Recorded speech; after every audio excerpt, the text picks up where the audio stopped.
तो ईश्वर ने जो है, बाबा जी ने बताया कि ईश्वर ने जो है आदि माँ शक्ति को आदेश दिया कि तुम जो है अपने पुत्रों को कहो कि जाकर के तपस्या करे। और माता ने कह दिया, आदि माँ शक्ति ने, कि तुम जो है तीनों जाकर के जो है तपस्या कराओ, ध्यान लगाओ अपने पिता का। और जब उनको आदेश दे दिया गया, मृत्युलोक में भेज दिया गया, तो तीनों ने बड़ी साधना की। तीनों ने साधना की और जब साधना पूरी हो गई तो माता ने जो है तीनों को पूछा कि तुमको पिता का दर्शन हुआ? ये बात बाबा जी ने बताई है, आपने क्या सुना है वो मैं नहीं जानता, बाबा ने जो बताया है वो मैं आपको बता रहा हूँ, वो आप उसमें समझ लेना। तो स्वामी जी महाराज ने कहा कि ब्रह्मा विष्णु महादेव तीनों को पूछा। ब्रह्मा जी को जब पूछा कि क्या आपने पिताजी का दर्शन किया, तो ब्रह्मा जी ने कहा कि हाँ, मैंने पिताजी का दर्शन कर लिया। तो माता ने, आदि माँ शक्ति ने जब आग बंद करके ध्यान लगाया तो उनको मालूम पड़ गया कि ब्रह्मा जी ने जो है दर्शन नहीं किया। तो माता जी ने जो है उनकी चोरी पकड़ ली, झूठ पकड़ लिया और उनको एक श्राप दे दिया आदि माँ शक्ति ने कि तुम्हारे जो है जगत में कोई पूजा करेगा नहीं, क्योंकि तुमने झूठ बोला है, तुमने अपने पिता का दर्शन नहीं किया। और जब शिव जी को पूछा गया और विष्णु जी को पूछा गया तो उन दोनों ने बता दिया कि हमने दर्शन नहीं किया। यानी दर्शन ब्रह्मा विष्णु महादेव किसी को नहीं हुआ। लेकिन बाबा जी ने बताया कि जो वेदवाणी ब्रह्मा जी ने लिखी है, वह वेदवाणी जो है ऊपर से आवाज आई, जिसको वेदवाणी कहते हैं, कलमा कहते हैं, ब्रह्मवाणी कहते हैं, आयते कहते हैं। जो आवाज यानी उस ईश्वर के, उस मालिक के, उस खुदा के मुख से आवाज निकल रही है, जिसको आप कहते हो ना, हमारे कीर्तन में गाते हैं कि नाम संकीर्तन साधु के जड़तील पाप जन्मांतराचे। यानी कि क्या है संकीर्तन? संकीर्तन का मतलब आप क्या समझे? ढोलक बजा लिया, मंजीरा बजा लिया, तबला बजा लिया, ये कीर्तन नहीं। महापुरुषों ने, संतों ने जो कीर्तन कहा, अखंड नाम कीर्तन, नाम संकीर्तन। कीर्तन का मतलब होता है जो बज रहा है, बाजे बज रहे हैं, आवाज आ रही है, वाद हो रहा है, नाद हो रहा है, सुरीली संगीत वहां से उसके मुखारबिंद से आ रही है। और वह जो है शब्द है, सुनने में वो तो आवाज मालूम पड़ती है, बाजे मालूम पड़ते हैं, लेकिन धीरे धीरे जब उसको कोई साधक तपस्वी सुनता है तो उसी बाजों में शब्द, यानी उसी बाजों में जो है हम आप जो बोल रहे हैं ऐसे शब्द निकलते हैं। तो जब ब्रह्मा जी को जो ऊपर से आवाज आई तो ब्रह्मा जी ने भोजपत्र में, बाबा जी ने कहा कि भोजपत्र में ब्रह्मा जी ने जो है 1,00,000 श्लोक लिखे। उसमें से आपके 80,000 जो है कर्मकांड लिखे, 16,000 जो है उपासना कांड लिखे और 4,000 जो है ये ज्ञान कांड लिखे। यानी 1,00,000 श्लोक जो है ईश्वर की ब्रह्मवाणी द्वारा जो है ब्रह्मा जी ने जो है वहां पर रचा। क्या लिखा? वेदवाणी, जिसके 4 खंड हुए, आप जानते हैं। लेकिन उनके जो है 3 प्रकार बनाए गए, 4,000 जो है ये ज्ञान कांड, 16,000 उपासना कांड और 80,000 कर्म कांड, और ये लिख दिया गया।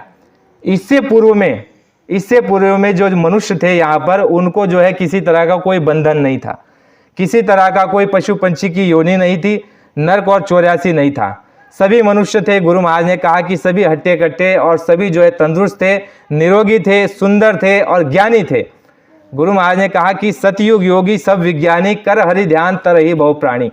सभी मनुष्य जो है 1,00,000 वर्ष की आयु थी, सभी उस मालिक का दर्शन करते थे, ज्ञान स्वरूप थे, बोध स्वरूप थे, सब कुछ उनको ज्ञान था, आदि का और अंत का। कोई अंधा नहीं, लूला नहीं, लंगड़ा नहीं, कुरूप नहीं, गरीब नहीं, कोई किसी तरह का कोई संकट और परेशानी नहीं, सबके सब आनंदित और मनुष्य रूप में रहते थे।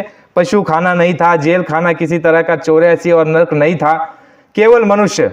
वो आते थे और सीधा यहाँ से मृत्यु होने के बाद 1,00,000 वर्ष पूरा होने के बाद बाबा जी ने कहा कि सीधा का सीधा वो जो है अपने घर पर उस मालिक के द्वार चले जाते थे, दोबारा वो लौट करके यहाँ पर नहीं आते थे। लेकिन जिस समय पर ब्रह्मा जी को ऊपर से आवाज दे दी गई कि तुम जो है नियम बना दो और कायदे कानून बता दो सृष्टि में कि भाई नियम आज से बन गया है, कायदा आज से बन गया है, अच्छा करोगे तो तुमको अच्छा फल मिलेगा, यानी स्वर्ग और वैकुंठ में डाल दिया जाएगा, बड़े राजा महाराजाओं के घर में जन्म दे दिया जाएगा। बुरा करोगे तो पहले तो स्वामी जी महाराज ने कहा कि नरक नहीं थे, 84 थे, बुरा करोगे तो 84 में डाल दिए जाओगे।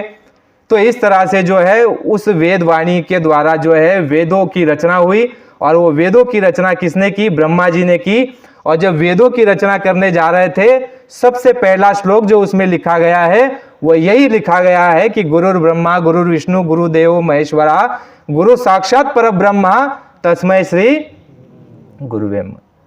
तो अभी वातावरण क्या चल रहा है, अभी फिलहाल में इस श्लोक को कहाँ पर आप इस्तेमाल कर रहे हो ये आप अच्छे से जानते हो। कहाँ पर स्कूल में जो विद्यार्थी वो ये समझते हैं कि हमारे जो मास्टर है इनके लिए ये श्लोक है, ऐसा ही समझते हैं ना कि हमारे जो गुरु है इनके लिए ये श्लोक है। वो भी गुरु है लेकिन वो श्लोक उनके लिए नहीं है।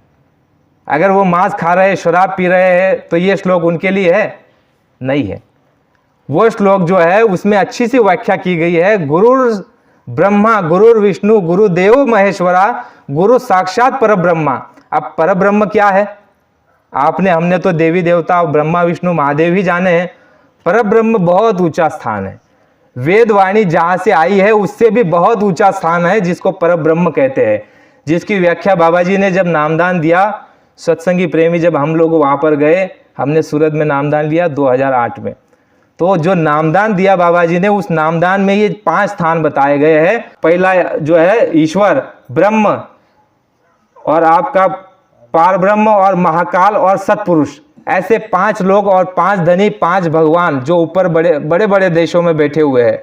बाबा जी ने ऐसे हमको आपको नामदान दिया जो गुप्त भेद है, बहुत ऊंचा भेद है। बाबा जी ने कहा कि राम जब आए इस धरती पर तो वह जो है 12 कला लेकर के आए, वो पहले स्थान से ईश्वर लोक से वो आए, और कृष्ण भगवान जो आए वो गोलोक से यानी कि दूसरे स्थान से वो आए।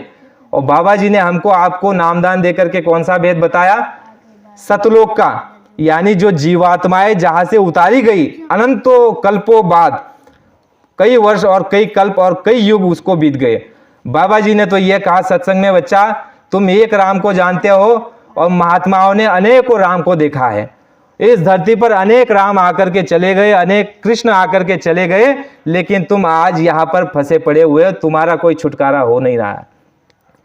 तो महात्माओं ने बताया कि ऐसा गुरु होना चाहिए जो पार ब्रह्म से भी ऊपर जाता हो, जो तीसरे स्थान चौथे स्थान से भी जो ऊपर जाता हो, ऐसा गुरु कोई होना चाहिए। तो महापुरुषों ने फिर आप आइए, कबीर साहब ने बताया, ये तो बाबा जी ने सत्संग में बात बताई गुरु के विषय में, गुरु की बड़ी महिमा है, इसलिए आपको बताया कि गुरु और शिष्य का जो है समान आसन कभी अपने जीवन में मत लगाइए, क्योंकि अगर गुरु की शिक्षा लेकर के जितना लाभ है उतना ही उनके जो नियम और कायदे शिष्य और गुरु के हैं, इसका अगर हम खंडन कर देते हैं तो बहुत बड़ी हानि भी होती है।